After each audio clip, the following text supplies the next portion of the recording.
اسی طرح سے آدمی کو زیادہ غصہ آیا تو کیا کرنا چاہیے؟ غصہ پی جانا چاہیے۔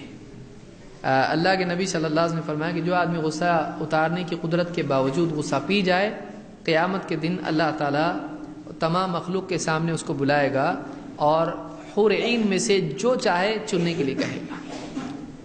تو یہ ترمذی کی روایت ہے۔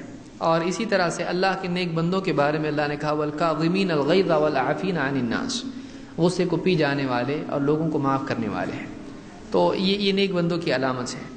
تو غصہ زیادہ ہو کسی آدمی کو تو سوچنا چاہیے کہ جس غلطی کی وجہ سے مجھ کو غصہ آیا ہے کہ فلاں نے غلطی کی، بیٹے نے، بیوی نے یا ماتحت نے، نوکر نے، اس کی غلطی کی وجہ سے غصہ آیا ہے، تو آپ سوچیں کہ میں غلطی کرتا ہوں کہ نہیں کرتا ہوں اللہ کے معاملے میں۔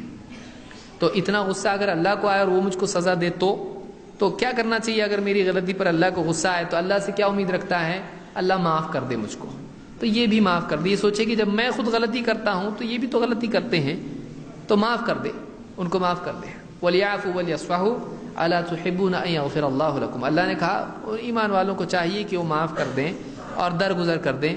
کیا تم یہ پسند نہیں کرتے ہو کہ تم کو معاف کرے اللہ تعالیٰ معاف کرے؟ تو جو آدمی چاہتا ہے کہ اللہ اس کو معاف کرے، اس کو چاہیے کہ وہ دوسروں کو معاف کرے۔